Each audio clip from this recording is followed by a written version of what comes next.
ఆదర్శంగా చూపించాలి. మొత్తం మానవ జాతి చరిత్ర అంతా పరిశీలిస్తే ఒకే ఒక వ్యక్తి ఉంటారు, ఆయనే ప్రభు శ్రీరామచంద్రుడు వారు. వాళ్ళు ఏమంటారంటే మా వాడికి పెళ్లి కాలేదు కాబట్టి దేవుడు అంటారు, పెళ్లి కాలేదు కాబట్టి డిస్క్వాలిఫై అయిపోయాడంట. నేను మీ వాడికి పెళ్లి కాలేదు కాబట్టి డిస్క్వాలిఫై చేసేస్తున్నాం, దేవుడు కాదు. 2000 years బ్యాక్ నా కోసం ఆయన మేకులు కొట్టించుకున్నాడంట. మనకేం అర్థం కాదు, అది ఏ విధంగా మనకు ఆదర్శం అర్థం కాదు.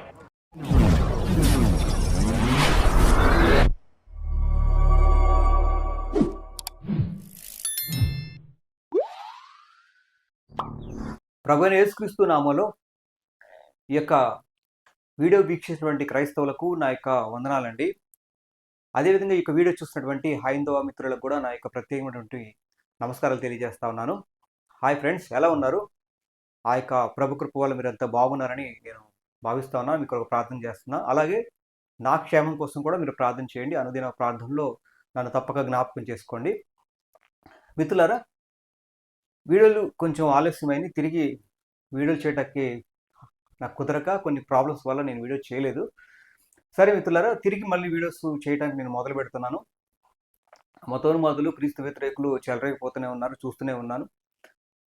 కాబట్టి బైబిల్ సత్యం ఏంటి, యేసుక్రీస్తు వారు పరిశుద్ధుడు, అలాగే క్రైస్తవం గొప్పతనం ఏంటి అనేది మనం నోరు తెరిచి చెప్పకపోతే ఖచ్చితంగా మోసపోయే వాళ్ళు, అమాయకులు చాలామంది ఉంటారు. ఖచ్చితంగా మోసం చేసేవాళ్ళు ఉన్నంతకాలము సత్యం చెప్పేవాళ్ళు మనం కూడా ఉండాలి. దేవుడి పక్షాన నిలబడి మనం సత్యం చెప్పాలి అని బైబిల్ చెప్తా ఉంది. ఎఫెసీ గ్రంథం ప్రకారంగా దురాత్మ అంధకార శక్తుల సమూహాలతోటి వాటి యొక్క అనుచరులతోటి మనం తప్పనిసరిగా ఎప్పుడు కూడా పోరాడుతూనే ఉండాలి, సత్యం చెప్పాలి. మన పోరాటం ఆత్మ సంబంధమైన సత్యం ఖచ్చితంగా చెప్తే ఎవరో ఒకరు దేవుడి చేత ఆకర్షింపబడి ఆయన చిత్తంలో ఉన్నటువంటి వాళ్ళు రక్షణ పొందుకునే అవకాశం ఉంటుంది. ఖచ్చితంగా సత్యం చెప్పాలి. కాబట్టి ఆ యొక్క ఉత్సాహంతో తిరిగి మళ్ళీ ఈ యొక్క వీడియోస్ అన్ని మొదలు పెడుతున్నాను. అయితే మిత్రులారు, ఈరోజు అంశం ఏంటంటే కరుణాకర సుగుణ హనుమంత్ జయంతి సంబంధించినటువంటి వేడుకల్లో యేసుక్రీస్తు వారు ఆదర్శం కాదు, రాముడు మాత్రమే ఆదర్శం అని చెప్పి ఒక వీడియో చేశాడండి. చూడండి, ఇది టైటిల్ అన్నమాట. మానవ జాతికి ఆదర్శం రాముడు మాత్రమే అని చెప్పి రాముడు ఫోటో పెట్టాడు. ఆ ఇద్దరు ఎందుకు కాదంటే, ఆ ఇద్దరు అనేసరికి ఇక్కడ ముస్లిమ్స్ గురించి అలాగే యెహోవా గురించి కూడా మాట్లాడుతూ, యేసుక్రీస్తు వారి గురించి కూడా మాట్లాడుతూ, అంటే ముస్లిమ్స్ సంబంధించినటువంటి అల్లా కానీ లేకపోతే యెహోవా కానీ వీళ్ళు కాదు, ఆ ఇద్దరు ఎందుకు కాదంటే అని చెప్పి పెట్టాడు వీడియోలో. సరే, మానవ జాతికి రాముడు మాత్రమే ఆదర్శం అని చెప్పి మాట్లాడుతూ, రాముడు గురించి, వాళ్ళ దేవుడి గురించి, వాళ్ళ మత గ్రంథాల గురించి చెప్పుకుంటే తప్పేం లేదు. కానీ ఒక హిందూ సభలో అనేక మంది మధ్యలో ఇటు యేసుక్రీస్తు వారిని అవమానకరంగా మాట్లాడుతున్నప్పుడు క్రైస్తవుడిగా సత్యం చెప్పాల్సిన అవసరత నాకు ఉంది. వీడియో అనేకులకి చేరాలి, ఖచ్చితంగా వీడియో అనేది అనేకులకి చేరాలి. దానికి దేవుడి పక్షాన, దేవుని పిల్లలుగా అది మీ బాధ్యత. మీకు తెలిసిన వారికైనా సరే కనీసం వీడియోని షేర్ చేయండి, సత్యం అనేది తెలియజేద్దాం. తప్పనిసరిగా వీడియో మొత్తం చూడండి, మొత్తం చివరి వరకు మంచి అంశం ఉంటుంది, చూడండి. కరుణాకర సుగుణ ఏ విధంగా మాట్లాడాడు, ఆయన మాటలు ఒక్కొక్కటిగా మనం ప్లే చేస్తూ ఈరోజు వీడియో అంశం అనేది ఉంటుందండి, తప్పనిసరి చూడండి. ఎందుకని శ్రీరామచంద్రుడు వారు ప్రతి ఒక్కరికి, ప్రతి మానవుడికి ఆదర్శం అని చెప్పవచ్చు అంటే, ఆయన భగవంతుడిగా జీవించాల. రాముడు పరిపూర్ణ మానవుడు. ఆయన సాధించినటువంటి విజయాలు ఏవైతే ఉన్నాయో అవన్నీ మనం కూడా సాధించగలం. ఇక్కడ రాముడు పరిపూర్ణటువంటి అటు దేవుడిగా కాకుండా ఒక సాధారణ మనిషిగా, దేవుడు కాకుండా మనిషిగా జీవిస్తూ ఒక ఆదర్శమూర్తిగా జీవించాడు అని చెప్తారు. అయితే రాముడు ఆదర్శవంతంగా జీవించాడా లేదా అనేది కొంతమంది హైందవులు ఎవరైతున్నారు, వీళ్ళు జస్ట్ రాముడు యొక్క సినిమా చూసినాను, సినిమా చూడటము, లేకపోతే ఎవరో రాముడి గురించి చెప్పడం ద్వారా కాదు. రామాయణం చదివిన వాళ్ళకి రాముడి గురించి తెలుస్తుంది. రామాయణం చదివితే రాముడి క్యారెక్టర్ ఏంటో తెలుస్తుంది. కాబట్టి రామాయణం చదవండి. ఈ రామాయణం మీద నేను ఒక ప్రశ్నలకు సంబంధించినటువంటి ఒకటి రాశానండి, చూడండి. రామాయణం ఎలా ఆదర్శ కావ్యము, రామాయణము ఎలా ఆదర్శ కావ్యము అని చెప్పి ఒక ఒక 33 ప్రశ్నలతోటి రాశానండి. రామాయణంపై నా ప్రశ్నలు అని చెప్పి ఒక పీడిఎఫ్ రాశాను. రామాయణం ఎలా ఆదర్శ కావ్యం అని చెప్పి ఇందులో ప్రత్యేకించి రాముడు గురించి మాత్రమే నేను ప్రశ్నిస్తూ ఎక్కువగా రాశాను. కాబట్టి చూడండి రాముడు ఎలా ఆదర్శవంతుడా కాదా అనేది. ఎందుకంటే రామాయణం ఒక కామన్ మ్యాన్గా చదివినా సరే ఒక ఎటువంటి యథార్థవంతంగా చదివాను, ఎటువంటి పక్షపాతం లేకుండా యథార్థవంతంగా చదివినప్పుడు రాముడు ఆదర్శవంతంగా నాకు అనిపించలేదు. ఎందుకు అనిపించలేదంటే రామాయణం ఆధారంగా నేను ఇక రాశాను. ఇక పీడిఎఫ్ లింక్ డిస్క్రిప్షన్లో ఉంది, కావాల్సిన వారు కామెంట్లో కూడా పిన్ చేశాను, చూడండి. సరే, తర్వాత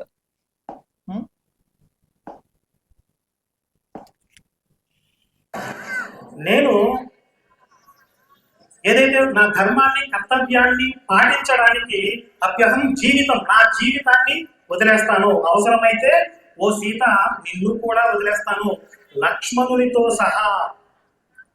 నా ప్రాణాలే కాదు, సీతమ్మ వారిని లక్ష్మణుని కూడా వదిలేస్తాను. ఎందుకు అంటే నా ధర్మాన్ని కర్తవ్యాన్ని నిర్వర్తించడంలో అవసరమైతే అని చెప్పాడు. ఇక్కడ రాముడు ధర్మం కోసం అవసరమైతే సీతను అదేవిధంగా లక్ష్మణుని కూడా విడిచిపెడతాను అని రాముడు ఒక సందర్భంలో చెప్పాడు అని కరుణాకర్ సుగుణ మాట్లాడుతున్నాడు. Very good. అయితే బైబిల్లో కూడా అలాంటి సందర్భాలు ఉన్నాయి. ధర్మం కోసం అవసరమైతే కుటుంబ సభ్యులను కూడా విడిచిపెట్టాల్సి వస్తే విడిచిపెట్టండి. కుటుంబ సభ్యులకు బైబిల్లో చాలా ప్రాధాన్యత ఇచ్చింది. తల్లిదండ్రులను సన్మానించకపోతే వాళ్ళు నిత్య రాజ్యానికి, పరలోకానికి లేదా మోక్షాన్ని చేరుకోరు అని కూడా చెప్పినటువంటి బైబిల్లో దేవుడు.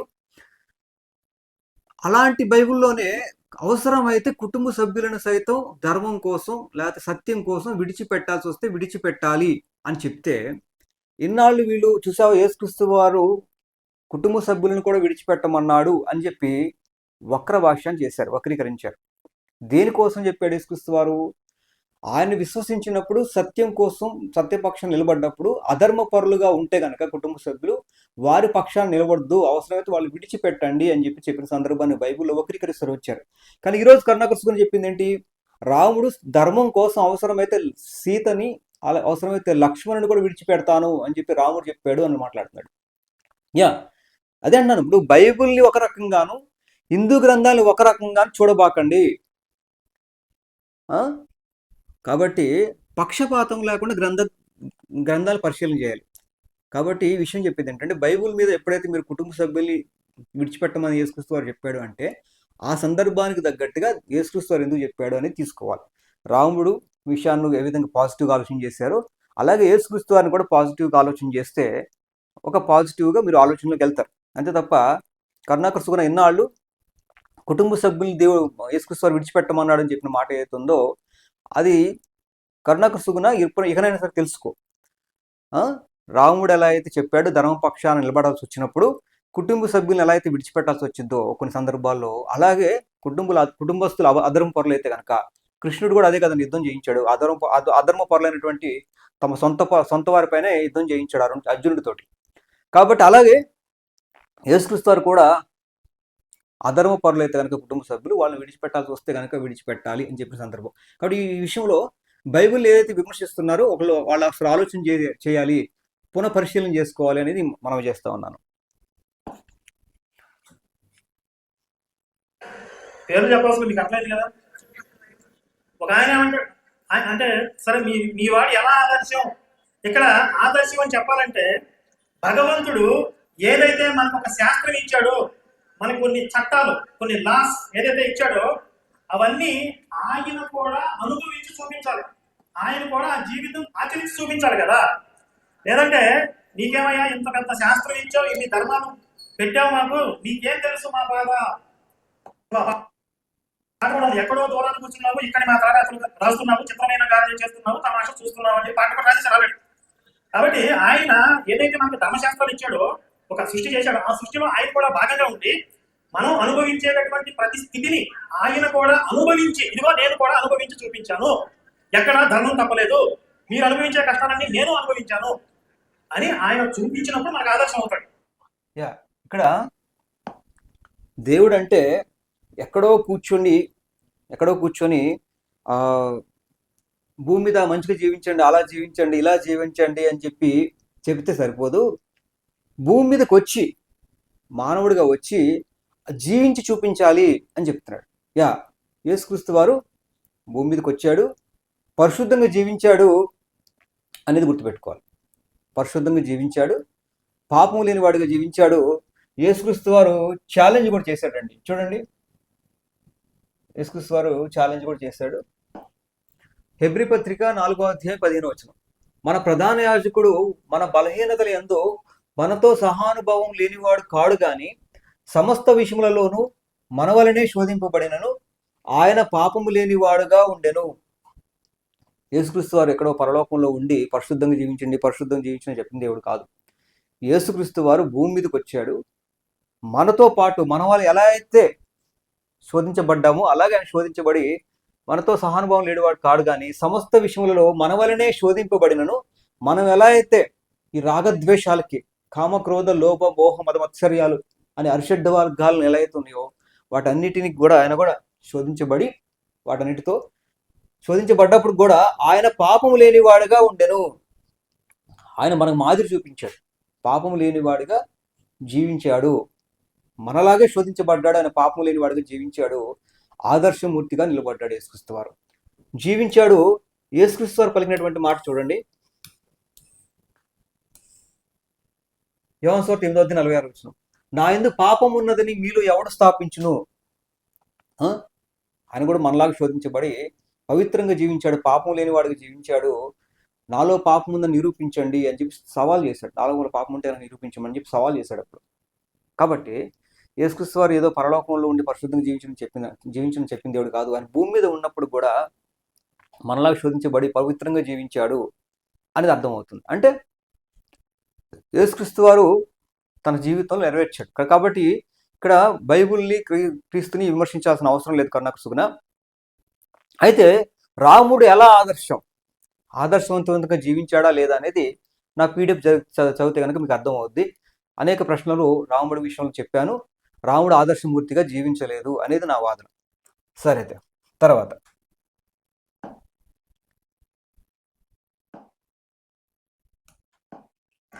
ఈయన వచ్చాడు భూమి మీదకి వచ్చాడు, మావాడు భూమి మీదకి వచ్చాడు కదా అంటారు. అయితే అసలు మానవ జీవితంలో ఉన్నటువంటి అతి పెద్ద ఛాలెంజ్ ఏం చెప్పండి? ఇప్పుడు దేవుడు వచ్చి మీరు స్వీకరించే ప్రతి ఛాలెంజ్ని కూడా నేను స్వీకరించాను దమ్ముగా చెప్పాలి అంటే మనకు ఉన్నటువంటి అతి పెద్ద ఛాలెంజ్ ఏంటి? ఏం చెప్పండి? అర్థం కాదు. పెళ్ళి, అంతే కదా, సంసారం సాగరం కదా, అవునా కదా? సాగరాన్నైనా తాగొచ్చు కానీ సంసారాన్ని ఏమైనా చెప్పి అనుకుంటారు. ఇప్పుడు మనలో చాలా మంది తెలియగల ఉంటారు. వాళ్ళు అడుగుతారు కదా దేవుడిని, ఏమైనా మాకు ఈ పెళ్లి అనే సిస్టమ్ పెట్టావు, అసలు దీంట్లో ఎంత నరకం ఉందో నీకు తెలుసా? నువ్వు వచ్చి పెళ్లి చేసుకుంటే నీకు అర్థమైంది పెళ్ళం పోలేంటో అంటారు తెలియగల ఉంటారు కదా. అందుకే ఆయన వచ్చాడు, రాముడు వచ్చి పెళ్లి చేసుకున్నాడు. అంటే మనలాంటి తెలియగల వాళ్ళకి అవకాశం లేకుండా చేశాడు. అవునా? మరి మనవాడు వచ్చాడు, ఏం చేశాడు? వాళ్ళు ఏమంటారంటే మా వాడికి పెళ్లి కాలేదు కాబట్టి దేవుడు అంటారు, పెళ్లి కాలేదు కాబట్టి డిస్క్వాలిఫై అయిపోయాడు. నేను మీ వాడికి పెళ్లి కాలేదు కాబట్టి డిస్క్వాలిఫై చేసేస్తున్నాం దేవుడు కాదు. పెళ్లి చేసుకుని చూపించాలి, సమర్థవంతంగా వైవాహిక జీవితాన్ని జీవించి ఆచరించి చూపించాలి. అందుకే ఇక యేసుక్రీస్తు వారు పెళ్లి చేసుకోలేదు కాబట్టి ఆ భార్యతో ఉన్న అటువంటి కష్టాలు, ఆ కుటుంబ వ్యవస్థ గురించి మరి ఆయన ఆ బాధలు అనేది పడలేదు కాబట్టి ఆయన పరిశుద్ధంగా జీవించాడు. పెళ్లి చేసుకోలేదు కాబట్టి ఆయన పరిశుద్ధుడు కాదు. పెళ్లి చేసుకొని ఉంటే కనుక ఆయన పరిశుద్ధంగా జీవించేవాడు కాదు. మరి పెళ్లి కూడా ఎందుకు చేసుకోవాలి కదా? పెళ్లి కూడా చేసుకున్న తర్వాత అప్పుడు ఆ ఛాలెంజ్ కూడా స్వీకరించి అప్పుడు యేసుక్రీస్తు పరిశుద్ధంగా జీవించాలి. కానీ ఆయన పెళ్లి కూడా చేసుకోలేదు కాబట్టి ఆయన్ని ఈ యొక్క దేవుడు ఆదర్శవంతమైన దేవుడుగా తీసుకోకూడదు అనేది కరుణాకర్ సుగుణ మాట్లాడే మాట. సరే, కరుణాకర్ సుగుణ, మరి మీరు అంటారు హనుమంతుడిని, మరి హనుమంతుడు బ్రహ్మచారి అంటారు. మరి హనుమంతుడు పెళ్లి చేసుకోలేదు కాబట్టి ఆయన ఆదర్శవంతంగా తీసుకోకూడదా? ఇదే నీ ప్రశ్న, నీకు వేస్తున్న ప్రశ్న. సరే, ఇప్పుడు గమనించాలి. రాముడు పెళ్లి చేసుకున్నాడు, మంచి భర్తగా పేరు తెచ్చుకున్నాడు అంటున్నారు కదా.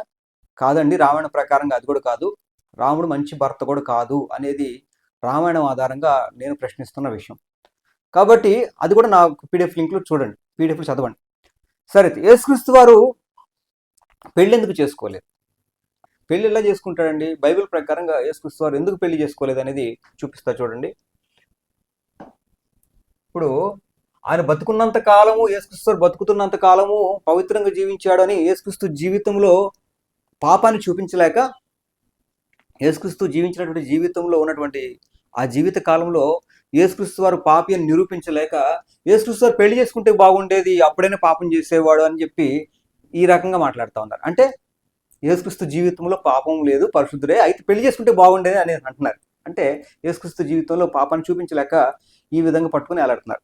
అసలు యేసుక్రీస్తు వారు పెళ్లి ఎందుకు చేసుకోలేదు అని కనుక గమనిస్తే చూడండి, మనకి మత్తయి సువార్త 6వ అధ్యాయం 6వ వచనం చూడండి. నీవు ప్రార్థన చేయుచున్నప్పుడు నీ గదిలోనికి వెళ్ళి తలుపు వేసి రహస్యమందున్న నీ తండ్రికి ప్రార్థన చేయుము. అప్పుడు రహస్యమందు చూచు నీ తండ్రి నీకు ప్రతిఫలం ఇచ్చును. గమనించండి, సృష్టికర్త అంటే సృష్టిని సృష్టించిన వాడు. ఈ యొక్క మనుష్య జాతిని, మానవులను దేవుడు స్వహస్తాలతో ఆయన సృష్టించాడు. మరి అలా సృష్టించినటువంటి దేవుడు వారినే మోహించి ఎలా పెళ్లి చేసుకుంటాడు? యేసుక్రీస్తు వారు సృష్టికర్త. బైబిల్ ప్రకారంగా మీరు గూగుల్ చేసి చూడండి, Jesus is a creator, is Jesus creator అని కొట్టండి గూగుల్లో, తెలిసిపోద్ది, అనేక రిఫరెన్స్ వస్తాయి. యేసుక్రీస్తు వారు సృష్టికర్త, ఆయన సృష్టిని చేశాడు, ఈ సృష్టిని మనుషులందరూ చేశాడు. కాబట్టి మరి అలాంటి తన పిల్లలైనటువంటి సృష్టికర్త అయినటువంటి యేసుక్రీస్తు వారు తన పిల్లల్ని ఎలా పెళ్లి చేసుకుంటాడు? చేసుకోడు కదా. ఇక్కడ చూడండి, బైబిల్లో దేవుడు మనకు తండ్రి అని చెప్పబడింది, సృష్టికర్త. చూడండి, అలాగే అక్కడ చూడండి, మనం అంట పిల్లలం. గలతీ రాసిన పత్రిక 4వ అధ్యాయం 4వ వచనం ప్రకారంగా మనం దేవుడికి పిల్లలం. యెహోవా దేవుడు యేసుక్రీస్తు వారు కలిసి మనం సృష్టించిన తర్వాత తప్పిపోయిన తిరిగి మనల్ని దేవుడు మళ్ళీ దత్తపుత్రులుగా చేర్చుకున్నాడు. మన పిల్లలు అని చెప్తుంది బైబిల్లో. ఏ గ్రంథంలో కూడా మనిషిని తన పిల్లవాడని కానీ, ఏ గ్రంథంలో కూడా భక్తుడు తన దేవుడిని తండ్రి అని పిలవటం కానీ నేను చూడలేదు. సరే, బైబిల్ ప్రకారంగా అయితే యేసుక్రీస్తు వారు సృష్టికర్త, ఆయన పిల్లలము అని బైబిల్ చెప్తుంది. ఆయన పిల్లలు ఆయన ఎలా చేసుకుంటాడండి? చేసుకుని సంసారం చేసి వాళ్ళ పిల్లలు కానీ ఎలా చేస్తాడు? ఒక పాయింట్ ఇది. ఆ ప్రకారంగా యేసుక్రీస్తు వారు చేసుకోలేదు అని నేను భావిస్తూ ఉన్నాను. అలాగే యేసుక్రీస్తు వారు పుట్టిందే ఆయన మరణించి తిరిగి లేవటానికి, పరలోక రాజ్యానికి వెళ్ళటానికి. యేసుక్రీస్తు వారు వచ్చిన పని వేరు. ఇప్పుడు ఆయన కూడా మనలాగా పెళ్లి చేసుకొని ఆయన కూడా చనిపోయి ఆ భార్యని వదిలేసి వెళ్ళిపోతే అది అన్యాయం చేసినట్టు అవుతుంది కదా. ఆయన వచ్చిన పని ఏంటి, ఆయన చేసింది ఏంటి? ఆయన భూమి మీద ఉండి మనలాగా సంసారం చేసి పిల్లలకని మనలాగా చనిపోయి కొంతకాలం జీవించి చక్కగా 100 ఏళ్ళు జీవించి సంసారం చేసి జీవిస్తూ ఉండే ఉద్దేశం కాదు. 33.5 ఏళ్ళకే ఆయన తన ప్రాణాన్ని విడిచిపెట్టేశాడు, తన పని అంతా కంప్లీట్ చేసుకున్నాడు. కాబట్టి అలాంటి యేసుక్రీస్తు వచ్చింది ఆయన తన దేవుడి తండ్రి తనకు చెప్పిన పని నెరవేర్చడానికి, కంప్లీట్ అయ్యి వెళ్ళిపోవటానికి. ఇక్కడ భూమి మీద ఉండి తిరిగి సంసార బంధాల్లో వాటిల్లో చిక్కుకొని ఇక్కడే ఉండటం కోసం కాదు.